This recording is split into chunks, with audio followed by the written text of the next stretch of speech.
All live. We are allegedly live. Maybe I'll take my hat off. Makes my head look. There we go. Gotta fix my do. Fix up my do. Make myself look good for TV. All right. Hello, every gentle peoples. How are you on this beautiful Friday afternoon? I'll put my hat backwards. There we go. That's better. Nice and white. Make everybody blind. Announced you on Instagram. Invited everybody over. See who wants to join us, since nobody joined us on Thursday. Nobody? Not a single foo. Had no foos up here.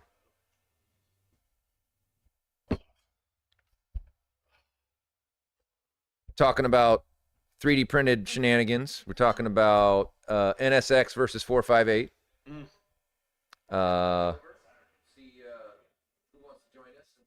What else? What else we got on the docket? Pumpkin shenanigans. The ongoing saga of get that car back on the road, but not tell everybody what the hell we're actually up to. Why is it taking so long? Well, you'll find out. You'll find out. Transistors stuck in the... Yeah. Forced labor. We're using forced labor to build the transistors. That's why. The 3RS is on its way. So I did hear maybe Saturday pickup for that. So that'll be kind of, yeah, that should be fun. The new Prius. Exactly. Super Lap battle results. Third 3 years in a row for our man Gabe. He was in first until the last day. And then a 1,000 horsepower Ferrari SF90 beat him. Barely by not even a second around Coda, which is kind of laughable, really. Thank you. That'll help. The cues there in the comments. That's helpful. Thank you, Justin. Oh yeah, I'm like, very nice. Hey, what's going on, Orest? The 4RS Muffler update. They are shipping. Well, I'll say they would have shipped, but our logistics manager got the crud and has been gone the last couple days. So he's starting to feel better. His fever finally broke. So usually what happens when it gets nice out before he calls out sick. Right? Yeah, right. Except he called out sick right before it got nice. So, I'm gonna take a picture of him. That's suspicious. Right? Right? In the Bahamas. Yeah. Hi guys, I'm in the Bahamas. Take the scene from the end of Office Space. Sitting on the beach.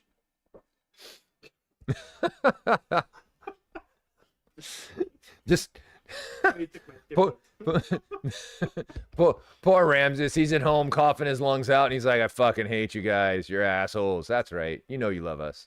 You know you love us. Sorry. See what else we so Gabe is he's bummed that he got third place, but we have to remind him that's racing. 3 years ago there were like 4 entrants in limited class. Now limited class seems to be did you take his stapler? Did we? I don't know. Did we take his stapler? I don't know if it's still down there. It's still there. We'll blame Robert. Exactly. We traded mid-engines, but we'll get there. Hey, Tommy FES here. What's up, brother? Welcome. I got a call from your buddy TJ today about They called me first. Yeah, I know. Yeah, well, TJ was like, Charles says it works, but I want you to tell me it works. I was like, if Charles says it works, it works. I don't know why you're calling me. I mean, I can step you through it. You need me to help you decide that you should spend your money on a wrecked car and a whole lot of risk? Okay, happy to. But I don't want to spoil TJ's surprises and such. He just called for some moral support. Not going to tell everybody what's up, even though Tommy knows what's up, but that's fine. So back to, yeah, right? I'm not even that spicy yet. I'm still feeling more onions and burrito from lunch than I am whiskey. So, I wasn't saying nothing. I wasn't saying nothing to nobody except that it's kind of cool. I always pause when I see that name pop up on my phone. I'm like, oh, or Adam or Tom. I'm like, oh, hey, that's cool. I know that guy before I had his phone number. That's kind of neat. So, Gabe and team with the 991.2 GT3 RS. A little bit about this car. Do you have a picture of that one? There we go. Yeah. Third place. Very much a grassroots team. They don't have a race engineer. They replaced a rear shock. They forgot to put the settings on it until like the second to last session. So there's a lot that they, with a bit of planning and a bit less like, oh shit, let's go racing, I think they could probably perform a little bit better, a little bit more consistently. I think Gabe is a ridiculously talented driver, and we gave him a basic bolt-ons 991.2 GT3 RS. It is not a time attack car. You could equivalently jump in that car and drive it to 7-Eleven for a Slurpee. You wouldn't have to unbolt the splitter or the diffuser or jack the car up or nothing. It just drives home, drives to the track, beats, comes in a few tenths of a second behind a 1,000 horsepower hypercar. Can we now add the sticker like on the airplane in the case of water landing, where it's got the whole use your seat cushion as a flotation device, right? In case of wheel failure, use the splitter as a pop-up flop up. We'll get to that. We're saving that one. So Gabe's gonna be, I think, is it Buttonwillow or Willow Springs next, or is it Laguna? They going to Laguna next? I think Laguna's last. California? It's California. Track in California. Catch him at Track in California. Great guy. These guys are a lot of fun. Like I said, it's really impressive to see a naturally aspirated 6-cylinder car out there competing with specific purpose-built track attack cars, super lap battle cars, turbocharged, custom built, and literally this is a GT3 RS without with a dangling did you see that? That was impressive. Did you see that in the video? Look at that thing was moving. Yeah, right? The tow hook's just jangling every which way. It's kind of waiting to fly off on the track somewhere. In the brake zone, that must have been some crazy break into them. Right? You know, you got to think about this. The so stock car with, I guess, all of our bolt-ons. Yep. Is kind of, I'm not cheating, but It's just cheater parts for sure, but yeah. It's crazy to think the Ferrari's got turbos and electric motors. Yeah, it's got 1,000 horsepower, torque vectoring, all kinds of shit going on. $700,000 car, and he's only a few tenths behind him when using the same tires. And the car that actually came in between them, I think, was. I thought they put 2 Rs on it. Oh, they did. Well, they're all considered 80 treadwear, but maybe they are, maybe they aren't. We'll see.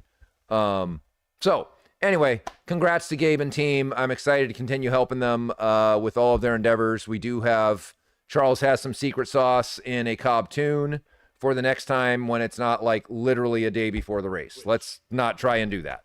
Yeah. Come on, we know it works. Exactly. We've got Hamad Turbo S in Qatar. Cutter. Just went 10.5 and change again. 10.5.2. I think he went to win yet another 6-cylinder naturally aspirated quarter-mile race. His record is 10.49, and he's disappointed he didn't get faster by 0.03 of a second. But, you know, everybody that competes is disappointed when they don't break their previous record. That's what makes them go. Hamad Turbo S. It's private though. Yeah. So you won't really you can tag him, but I don't think he'll be around. What? One thing I was gonna say. Oh yeah. That's impressive for you guys that want to watch or look at time attack lap with the super lap results. Is Gabe's up here with the stock car with bolt-ons, and then there's all these other cars 5-6 seconds slower. Yeah. GT3s, GT3 RSs. So there's a There's a 4, 5, significant 6, gap. And then there's the one Gabe's driving. Now, that's certainly driver. We're not going to claim that our parts make you 5 seconds faster than the other cars, but they certainly don't hurt. And one of the things that is different, I guess, about what we do is all those parts came from here, and they were all on a car that we tested before we shipped them out into the world. So we knew how they work, what they do, how to help make it tuned. Like there's another car there, the one that Justin just had up, the OG Shark 991.23 RS. I think that has a built engine in it. It has our Aero on it. It has electronically controlled dampers from another company, but they pretty much wasted the first day because they had to change springs overnight because they hadn't had any time to test. They didn't know if it was right or not. You're not going to have that problem with our stuff. Not to toot our own horn, but fucking A, somebody's got to. So, these guys should be coming on strong. I think they might have had a bit of engine trouble. They sounded like they were leaking oil. So, which is unfortunate. I don't like seeing people spending gobs of money on things and then having trouble with it. But when you're pushing the envelope, that can happen. That can happen. Absolutely can happen. All right, so we want to. This is a good story. This is the Racing Line on Instagram. This is a gentleman by the name, I think it's Osa, and hopefully Ted's watching so he can correct me. He bought a 992 GT3 last year, and on the off season, he decided to put on MCS 3-ways and the full Valkyrie Aero package. And he went back to Laguna on the same tires that he finished last year on. Same, not removed from car, not dismounted from the wheels. Literally. Correct. The same tires. The ones that he stopped tracking on last year went out this year to finish them off. And he's like, wow, we were chatting on Instagram, and he's like, this is kind of crazy. I didn't think I was going any faster. I didn't feel like I had changed really anything until I looked at my times, and I'm 4 seconds faster. He picked up 4 seconds at Laguna Seca, and he swears he didn't change any of his driving on what were the same tires from last year that he went 4 seconds slower on. So, do the parts work? I'd say so. And he's really excited about going faster and faster yet, because he's 134 now. So he's still got time to find in a 992 GT3 with quite a bit more aero and more compliance and all this bit. So, can you not hear Charles? Here. Oh. There we go. Is that better, Mike? You see his lips moving, but nothing's coming out? Test. Hello. Can you hear me now? How about right now? So, congrats to Osa. Let us know. We've got a plan for the next time he goes out to help him figure out which dials to turn when he feels a thing. I feel this, I want to turn this dial. I want to feel this, I want to turn this dial. I am going to a different track. I want to change the wing angle, these kinds of things. So kind of give him some tuning check boxes, I guess, if you will. Don't twist all the dials all in massive ways all at once. That's not tune in Tokyo. So let's see what else. 4RS stuff is shipping. We talked about that. Full D3 packages are shipping. So intake shipped. Charles was able to put together a couple adapters. Joel is getting those. Joel from RaceSpec. Those of you who know Joel, he is constantly in a state of hair on fire busy because he's very good at what he does, him and his team. They're the only ones that we have do our adapters and OEM type work for all of the, like the O2 sensor extender looms and stuff like that, because we know we won't have any trouble with them. They'll be perfect. So he is finishing those up, and your plenums are shipping. So that's great. More power for the 4RS. Things sneaky fast already. Make it sneakier, faster.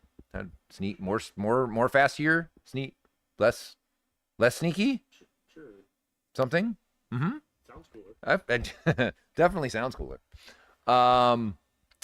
Had the ongoing saga of Jamie's idiot and buys cars that he hasn't driven before. Bought the 458. Love to look at it. Sounds great. It's kind of boring. I had my buddy Roger come up. I wasn't expecting him to agree with me. I honestly wasn't, and I didn't seed it. We traded cars. Yeah, that's a good one. We'll get to that. The NSX, he bought another friend of ours, NA1, so a 91 NSX with a supercharger on it. Was originally an automatic car. It was 6-speed swapped from an NA2, second gen, early NSX. What do they call the newest one? That's not the third gen, I suppose. It's not really NADA.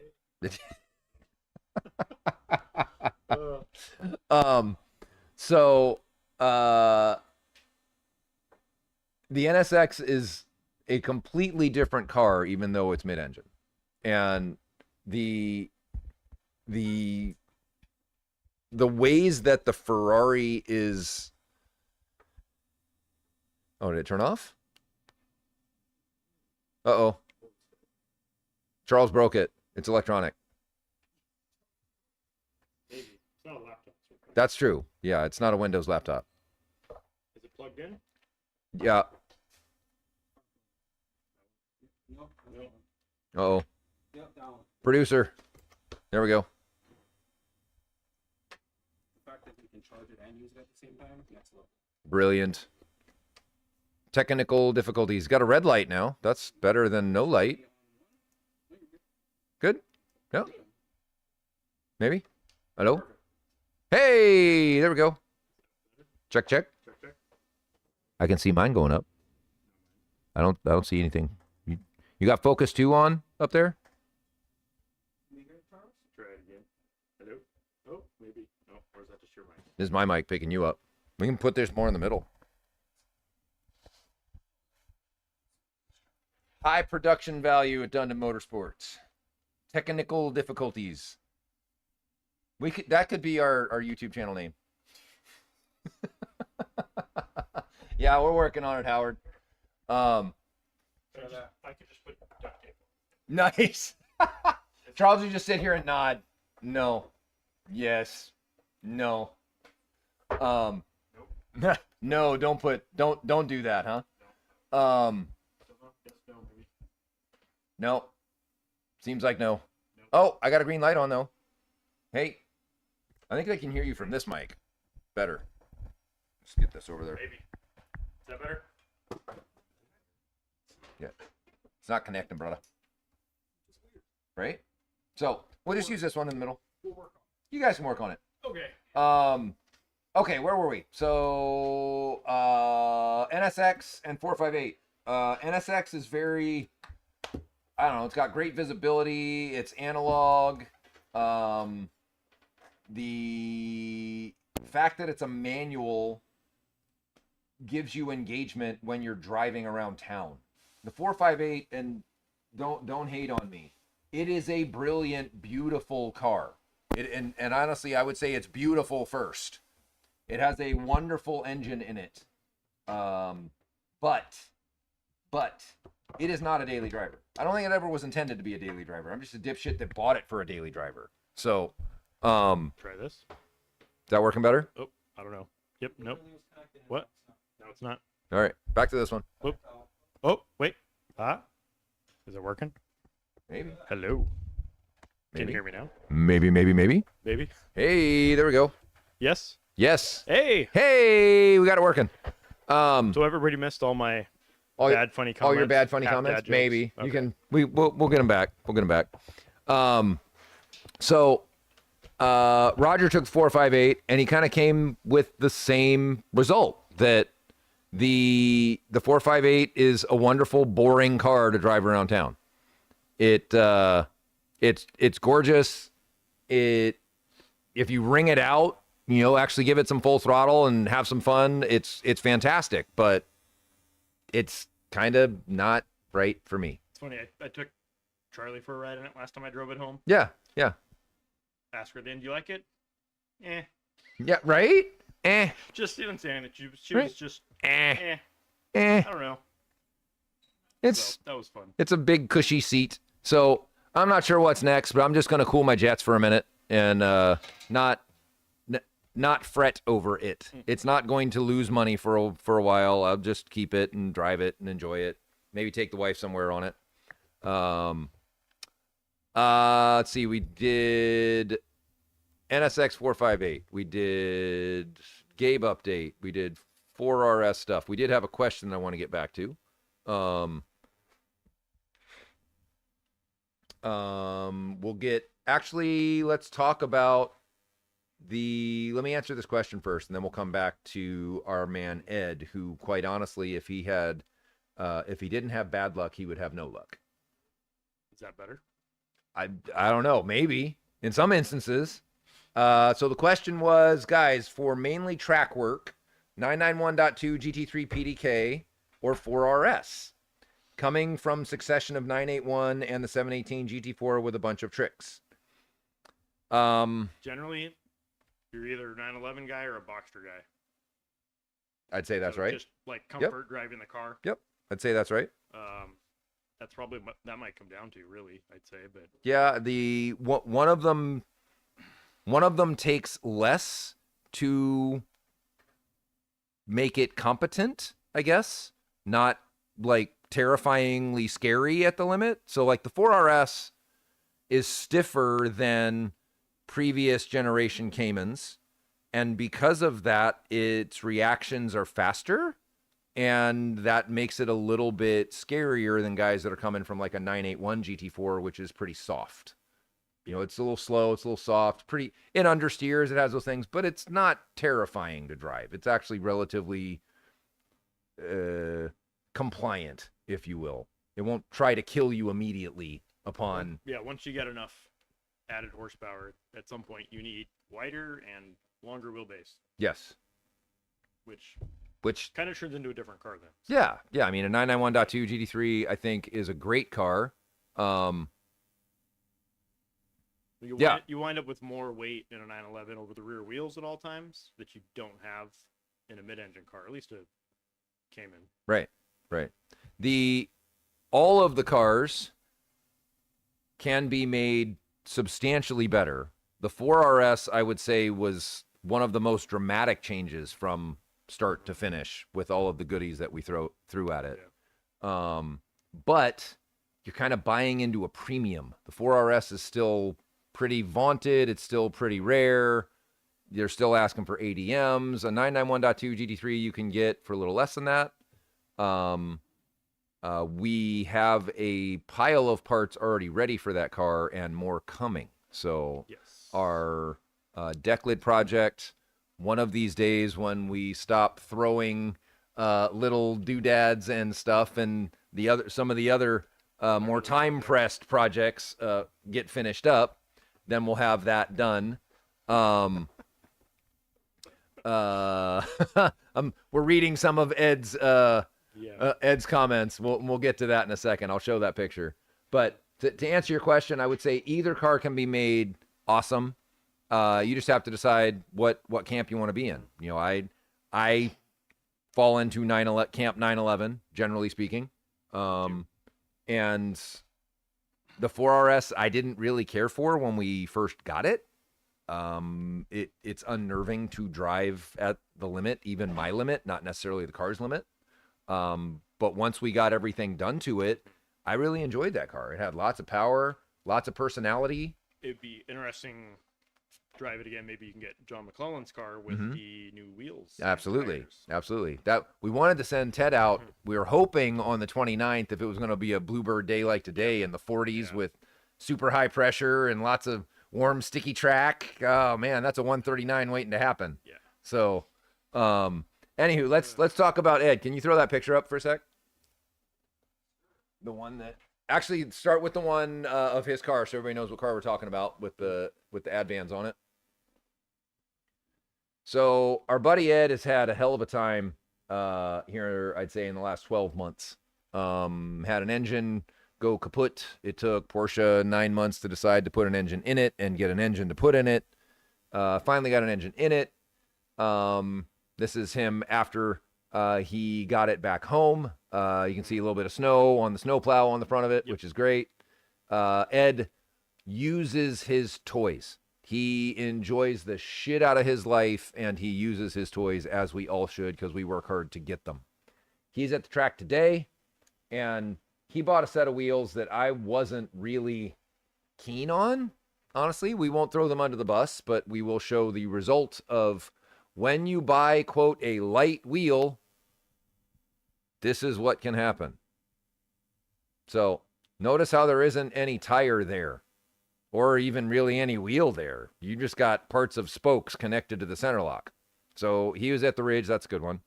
And the wheel broke, like literally broke.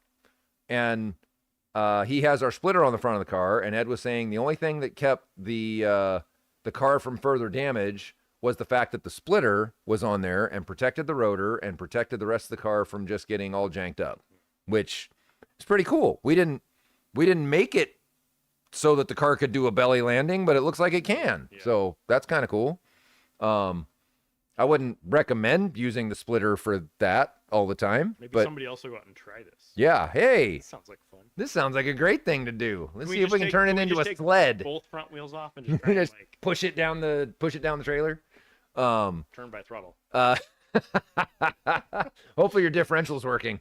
Yeah, don't get stuck. So, this is more not to denigrate or chagrin another company's parts, but I will say if you want quality track-based wheels, you should probably buy them from a company that puts them on race cars and builds them for race cars. There's a reason why we use Forge Line. There's a reason why it took us 6 more weeks to get these other custom wheels from Forge Line. That's right. Because they said we have to do the FEA on these before we will consider selling them. That's exactly right. They even said, yes, we will make them. We need to make sure we can make them. We're okay with them. And they were just a slightly different size than other wheels they already had. They were only a half an inch width and a couple millimeters offset different. Offset wasn't even different. Right. They're just width. It was basically a barrel and a slight spoke change. Right. Yeah. Right. But they had to, they wanted to do all the engineering to make sure that they fell within their guidelines of safety and strength and all this stuff. And this is, I hear this all the time on Renlist and other places. I want the lightest wheels I can get. Yep. Okay. Well, you could probably make them out of bamboo. They'd be really light. Might not work well. Bamboo might have been better than that. I don't know. You know, they could have used chopsticks later. You could eat some sushi. Yeah, they came. Pine, cedar, old growth cedar wheels. Yeah, now we're talking. Get Philly to chuck them up in the lake. We'll start making the Dundon wagon wheel department. Oh, Ed, that's great. I'm glad to see you're going to be out tomorrow. So is the splitters just fine? Rub block slightly used now? Yeah, it looked like it. Sell them on eBay. Best I could tell is we just painted the track black in one spot where the car like ground down. So I'm sure at some point we'll get to take it apart and see. That's lower than the rest of the underbody on the car too. Yeah. Nice. Yeah, totally. Selling point. Exactly. We didn't know. On-road off-track 4RS at Laguna felt great stock. 4RS at Button Willow felt scary. I could see that. Button Willow's a little sketchy, a little bumpy, a little slippery. I could see that. Yeah, for sure. Thanks, Ed. Damn. Right? What else were we talking about, Mr. Producer Man? We have a high torque, bro. I saw your abandoned cart. I thought he got one. No, he got one for Adam. That's right. He got one and for then Adam. He went to get one, and then we were out of stock. And then we're out of stock, and now we got him again. But got an abandoned cart. It's all good. By the time he pulls the trigger, we'll be out again. Hey Ted, we have 5 high torques in stock. Yeah. Challenge accepted. Exactly. Sold. You get a high torque. Yeah, literally. It's like sharks smelling blood in the water. We start getting all these phone calls as soon as they're in stock. Bang, bang, bang, bang, bang, bang, bang, bang. Do you have a high torque? Why, yes, we do. That's a good picture. Let's throw that pretty shiny thing.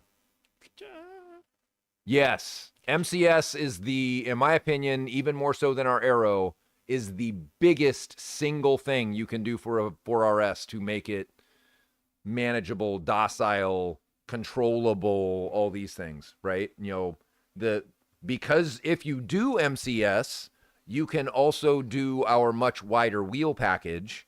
If you do some other things, you can do brakes, you can do a couple other things. You don't have to do brakes. The Forge lines do fit, bro, just come by. These guys will be here tomorrow morning. Put it in your hot little hands. Delivery? Yeah. Ed's asking if he can get the high torque delivered. So Idaho road trip. who's coming to the track tomorrow? They're going to Bremerton tomorrow, which I'll get to. We'll take that real quick. There is any of you guys who are local, there is a tech fest, a PCA tech fest for the Porsche Club of America Northwest and the Olympic region tomorrow at 10 a.m. at max RPM, and Caleb and Philip will be there giving you guys a demonstration of how Dundon uses technology to build our parts, develop things for your car, et cetera, et cetera. I mean, it's how we're able to really punch over our weight class to do some of the things that we do. 3D scanning, demonstration, 3D metal printing, parts that we're finding great manufacturing efficiencies by using that. Some of the parts that you see here are 3D printed. They would not be possible otherwise. The 3D printed composites, plastics, all these kinds of things. So they'll be talking about that. It'll be nice so that Jamie doesn't have to talk. These guys get to go present in front of a whole bunch of people, which would be awesome. Good for them and good for folks out in the community to see somebody other than me or Charles, because there's a lot more people here that make this place work than just he and I, much that you might not always know. Update on 325s for the 4RS. So the wheels are here. Unfortunately, the car for those wheels that has all the parts is at the body shop. So we are certain that they fit, but we do not want to announce them for sale until we, that car,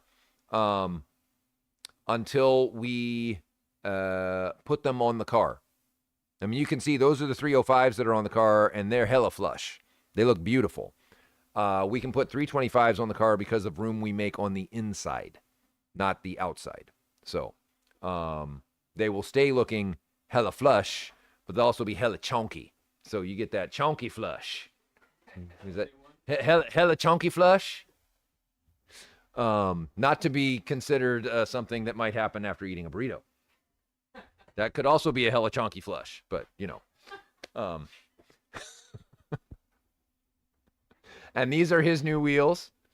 They are gorgeous, by the way. I love the color that he picked for them. With they look very similar to the mags that he has color-wise.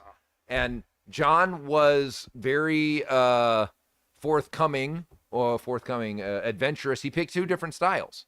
So he picked the GE1Rs, which are like Seth Thomas wheels on the top. And he picked the V1Xs, on the bottom. So he'll be able to tell. He's also going to try out two sets of tires. We've got Supercar 3Rs and 265 325, and we got some non-Kong CRS coming for him as well to see, because I think the non-Kong we can get a touch wider. 275s in the front. So we tried 285 35 Supercar 3Rs on the front, and that's just too much damn tire. Too tall. Yeah. Yep. It's borderline too tall on Doug's Cup Fender 991.1. They work.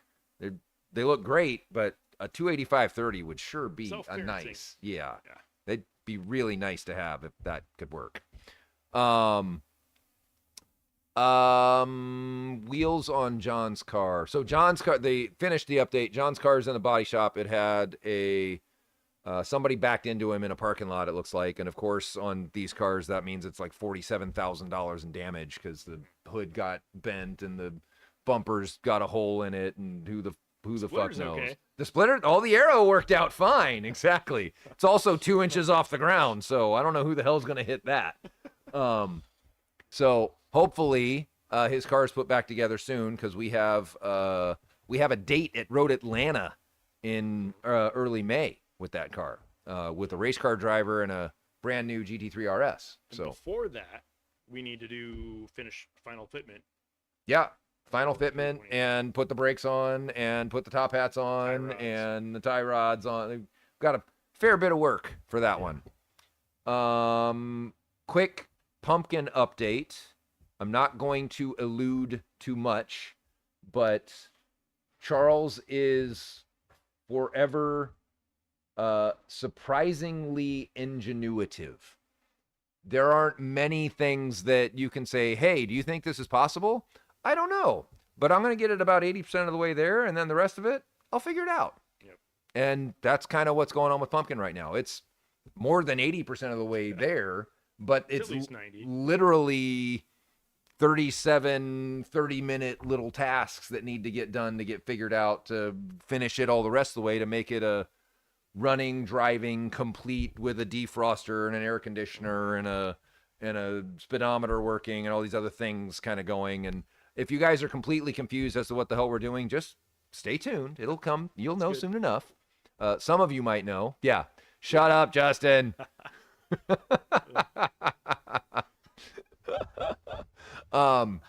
else? 3RS. 9923RS, from what I understand, it has been released from quarantine. The virus must have broken, and there are no bats in my car anymore. I believe it was shipped from Asia, or maybe it was bats in the, was it bat saliva in the chips from China was the problem? That Putin put there? Yeah, Putin through Belarus grabbed some bat poo, put it in the Wi-Fi chips, and they were going to hook up the Wi-Fi to everybody who's vaccinated so that we could get the virus again. I was trying to figure out how to work Right? the vaccine in there, but that works too. I think that's how that goes. Something like that. Or maybe it's just some bullshit politicians doing bullshit politics, and give me more money. Eventually you will get our toys that we paid for in fucking December. Canceled, 100%. Nice. The government is listening. We are listening to you. No car for you. Yeah, exactly. None for you. So I've been kind of getting graphics ready and vinyl ready and the painter ready for the wheels. And I don't think Ted was, I see Ed Asset here, and it's like, Ed, no, Ed didn't order those. Ted didn't quite get the harnesses ordered. The orange harnesses, the TRS harnesses. Ugh. They actually make them for GT3s now. They have the little doggy bone thing for the bolt. Okay. So they won't be as bad now. You won't have to Hackmaster Flash and shit. I won't have to buy the bolt that you can't buy anymore. Yeah. I hope. Yeah. I hope, or we won't have to have Philly lathe one up on the lathe, because that's safe. That's a meme somewhere. Let's make our own bolt to hold the harnesses to the seat. Wait, let's make the tools so we can roll the threads on our own lathe. Ooh, I like it. There we go. I like it. That sounds cheap and effective. 17,000 hours of work for $3 bolt. Literally. ARP sitting here going, what the fuck? Why did we start a company? What's wrong with you guys? Just call us. We can do that. Actually, they probably, it's a 7/16/20. They probably make it.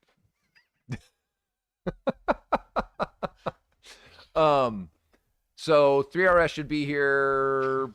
It'll be getting wrapped and fluffed and buffed and wiped with baby diapers, as all the new RSs are, with 4 layers of PPF on the door, the carbon door that the front tire will shoot rocks at preferentially for all the, because aerodynamics. I mean, that's great. Just leave the paint off of it, so it's just already right. Don't worry about it. Right? I mean, I should have just got a white car. Then when it was white primer, no one would care.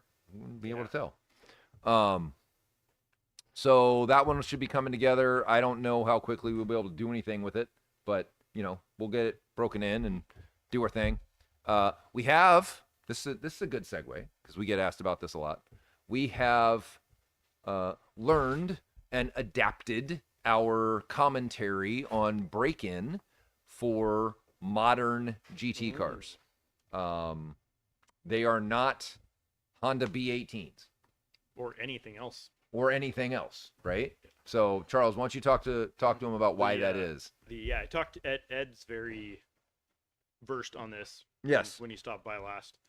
So the old theology of piston rings is you need cylinder pressure and not too much temperature to get them to seat. You need the pressure to push the ring out against the bore, and then you don't want to move it up and down the bore too fast. It'll get too hot. But you need the cylinder pressure so that the ring pushes into the cylinder while it's moving up and down. So it grinds. So it'll grind. It'll cut to the shape. Right. Because if it gets hot, then it doesn't grind, when the piston it ring's glides. first put in the bore, it's only touching on 4 spots. Yep.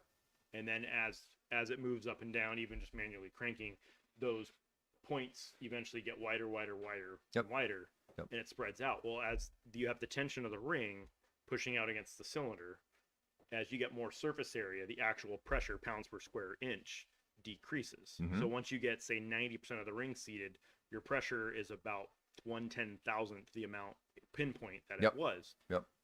When you have the new style engines, not just the DGG, but all the 9A1 DFI GT3 motors, Yep. so 991.1.2, all of those, Yep. the rings on them, and especially on the 991.2 DGG, DSD, DND, DVD, all the new current motors from 2017 and up, the ring tension's even less, Mm-hmm. and you can actually put the piston in the bore almost without a ring compressor. Just kind of squeeze low. it and put it in there. So there's Right. nothing really pushing the ring against the bore. And part of that is reduced friction, less heat. Some of this is how they get away with the increased RPMs, less wear. Yep.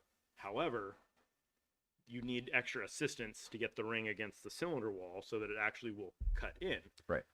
Another aspect to this people forget, these engines don't have steel cylinder walls. Right. They've got Locasil, which is Kind of like a ceramic. yeah, essentially, but it's basically hardened aluminum cylinder wall. Yep. So you're trying to cut a piece of steel with aluminum, which most people will say, well, that's backwards. Steel's Yep. harder than aluminum. Yep. But that's how the process works. So these engines with the dry sump oiling, they pull 25 inches of crankcase vacuum from about 2,000 RPMs up. That gives you a much higher pressure differential. If you have a normal engine that's got atmospheric pressure in the crankcase, and then you have your cylinder pressure, if your cylinder pressure before combustion was say 200 psi and you had atmospheric in the crankcase 15 psi, Yep. well, now we have 25 inches, so it's 5/30ths Yep. of atmospheric. Yep. Which sounds funny, that's just the number. So 1/6. Yeah. So now all of a sudden you have 6 times the pressure differential across the piston ring. Yep.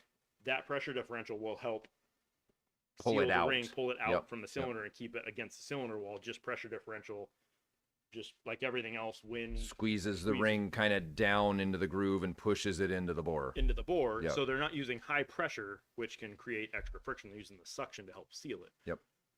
Where does all this play with break-in is the ring, if you get a piece of steel and you get the temperature too high on it, this steel won't grind. It won't cut. It won't wear. That's Like right. if you have a die grinder and a grinding metal and you grind a piece of metal and it just gets glowing red hot and it's shooting sparks out, eventually it just stops grinding. Yep.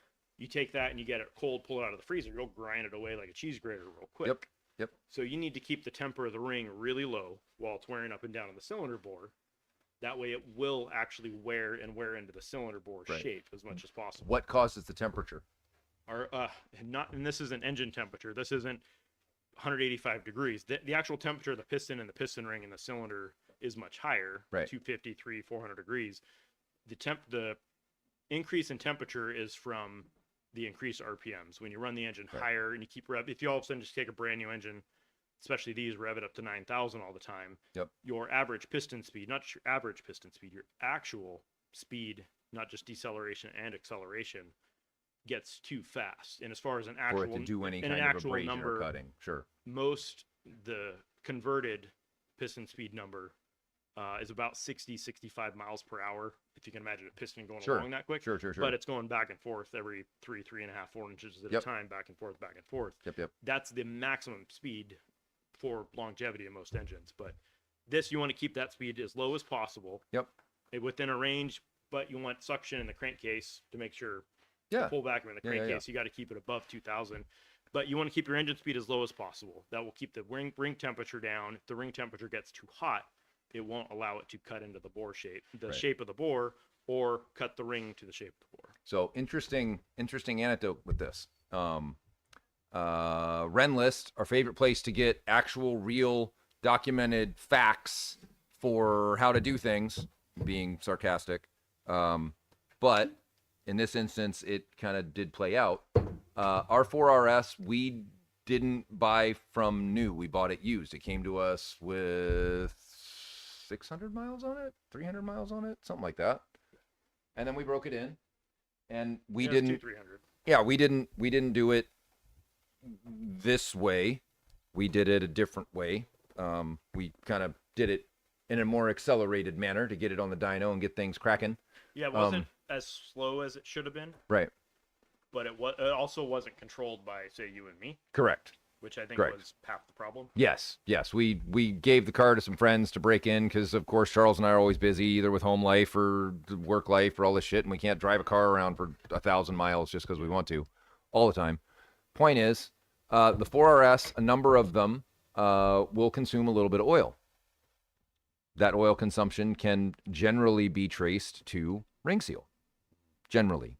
And then there was one guy on there that did what you're saying to do as far as break-in, and he broke his car in like that, has not consumed a drop of oil. And then M1.2RS LapRat, similar thing. I picked it up in Asheville. Yeah. And then essentially drove to Columbia, South Carolina. Yep. And then from there, eventually to Atlanta. Yep. And then kind of around there a little bit, around town, and then up to Lake Chartreuse. Something like that. Yeah. So the car went about 500, 550 miles with really minimal, really never above 4,000. Right. But just all freeway, just get there. And that first engine was tight. That engine was that was nice. Loads of power. Yep. Went 6,000, 6,500 miles, I think. Yep. And it barely used any oil. It was almost scary. It barely used any oil. Yeah. That was complete backwards from all these other ones. Yeah, I mean, Metzger's, you just throw oil at them. You don't think about it, et cetera, et cetera. So yeah. Do your break-in if you want the engine to last making power for a long time. Your rings will thank you. Keep the revs low. Yep. The longer you keep the revs down and temperature up to operating temp, keep the revs down. Yep. Below 4,000, about 3. The longer you take, the longer it's going to last. Kind of like ceramic coating. Yeah. Yeah, literally. So. Yeah. Doesn't mean if you take 10,000 miles, it's going to last 1,000,000 miles, but I don't think these are. Somebody out there's got. They're race cars. Yeah. They're race cars. They're not going to last. They're not going to last 300 track hours. But what did we miss, Justin? He's like, I don't know. Y'all are over there jibber jabbering away. Monday should be fun. Potentially. Oh, yeah. And then Wednesday, Thursday morning. Maybe we'll give everybody an update then.